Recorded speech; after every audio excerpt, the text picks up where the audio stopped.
Ben Brown took it on the chin again in the start for the Cubs. Is there some concern with this starting rotation? Well, one insider is telling us to expect a trade, that the Cubs are going to be aggressive adding to the rotation. So they'll have Shota Imanaga coming back, but who's out and who is available for the Cubs? We're going to talk about that right here on the channel. Like, subscribe, thumbs up, hit the bell. Let's talk a little bit of Cubs baseball today. Let's get this thing started. Thank you for being here.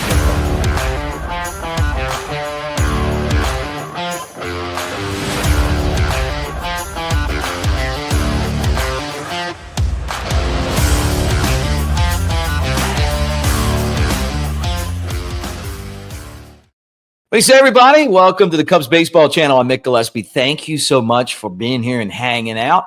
And let's talk some Cubs baseball today. Obviously, the Cubs have been struggling in the starting pitching department over the last few games. I know that some of it you can really explain away with the wind blowing out at Wrigley Field. But Ben Brown rocked by the Cardinals, home run after home run after home run. And it seems like he's just so inconsistent. We've talked about maybe looking at other options. And one expert is saying, hey, don't be surprised if the Cubs don't do something. They're going for it. They're proactive. That's what Bruce Levine told 670 The Score in Chicago. 7 to 10 days is what he tweeted out, that the Cubs could acquire a starting pitcher. Interesting to me.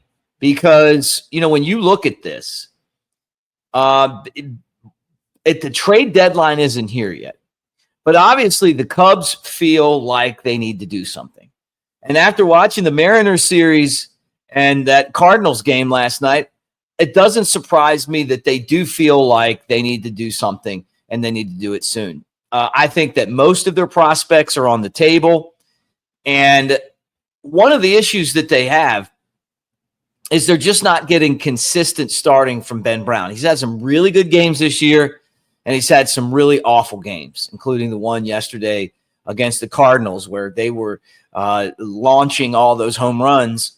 And I feel like his destiny could be either traded to another team or to the bullpen. And I could see him being someone that would be a real big asset as a late relief option because he can throw hard and maybe he goes out there and unleashes it, but just not consistent enough.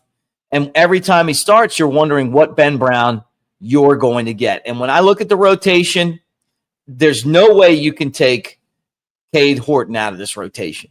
No, I just don't think you can. I think it's between Ben Brown and Colin Ray. And with Shota coming back, somebody's out. Well, they make a trade and take another guy out. So maybe you take out Ben Brown and Colin Ray. Ray was really good in the bullpen. And maybe Brown could be in the minors or he could stay where he's at. But right now he's very inconsistent. Now, some of the pitchers that could be available to the Cubs, and a lot of this has to do with teams that are out of the playoff race. So let me start here. Kansas City last year made the postseason, and they were one of the big surprises in baseball.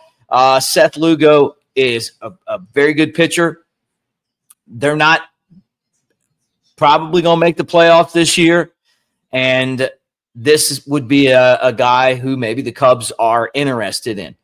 Another guy that we've talked a lot about, right, and he's even been called at times the best fit for the Cubs, is former Cy Young Award winner and Miami Marlin, Sandy Alcantara. Now, the problem I have with him is that he's had a terrible season, and he has shown some signs of getting through that. You guys, we've talked about this continuously on here. It's a risk. You know, you're going to give up stuff, and is this guy going to be ready for this season? Is he going to bounce back from Tommy John? We know what he can do, but is he going to do it? There's just no way of knowing that. And it's a risk, but he's available. And the Marlins are saying they want a pretty big package for him. You know, we'll see how that goes. But how about Sandy Alcantara for Kevin Alcantara, a trade of Alcantara? That'd be interesting. These two guys, Merrill Kelly and Zach Gallen, we have talked about them At the minute that the Diamondbacks make this move, this is throwing the white flag in.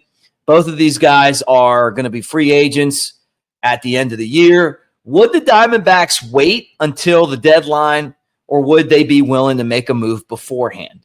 And you wait to the deadline because you're telling your fan base, hey, we waited, we just didn't get it done, and it was time to make the move. Remember, a couple of years ago, the Cubs waited, and then they won. And then, we ended up staying all in, and then they fell out of it at the end. So these two guys are certainly on that list of pitchers who could possibly be in there as well. But there's other guys too. Baltimore's out of it. Would they be willing to swap a starting pitcher? You kept hearing the Padres were going to try to move some guys because of money. They're in the mix right now. I can't imagine them making a deal, even though payroll is going to be an issue for them down the road. And we'll see who else pops in there. But Bruce Levine seems to think that the Cubs are going to make a move. It feels imminent. And if I'm the Cubs, after the way that things have gone over the last 4 days, pitching-wise, I'd feel like, hey, this might be a time that we need to start thinking about adding to this rotation and seeing what we can do. Nate Pearson didn't last long in the major leagues. Michael Fulmer replaced him. Pearson got lit up in his return. The Cubs are looking at options right now. Genesis Cabrera released or designated for assignment. Who else could possibly be out there? I think they're looking right now at available pitching. But it may be some in-house options for the Cubs. Jackson Wiggins, I've talked about him. There's other teams, front offices are salivating at the prospect of adding Jackson Wiggins. Hard thrower, 4-pitch mix, has the look of somebody who finally is putting it together and is healthy. And the Cubs are desperate right now for pitching, and he's one of the top pitching prospects that they have, if not the top, that's not in the major leagues in their organization. So something to think about there. But if not, you could put him in the back of the road of the bullpen. I don't think he'd be ready to start this year, but I think he could contribute.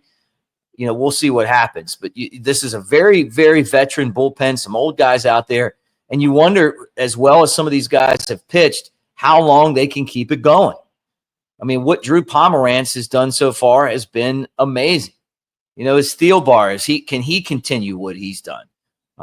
And the starting pitching wise, the more innings that those guys throw, the deeper they go in the games, the more they protect the bullpen. So anyway, look, thank you for being here. Always trying to throw a show out for you. Tell me who you think the Cubs are going to be interested in or might pull off a deal for with this trade deadline coming up, and the Cubs trying to beat the deadline, trying to just basically pull off trades before the deadline. They might have to pay a little bit higher of a price, but there's a ring of desperation in the air. And I'll tell you what, this front office I just don't think they're going to sit back and let this thing slide. And when you look at the standings right now, this is a very good division. And there's a bunch of teams over 500 that are trying to track the Cubs down. So they know that it comes down to pitching. The offense has scored a ton of runs this year, but you knew that wasn't going to hold up. You got to find different ways to win games. It always starts with pitching and defense. All right, guys, thanks for being here. Again, appreciate you so much. Like, subscribe, thumbs up. And as I say to you every day, go Cubs.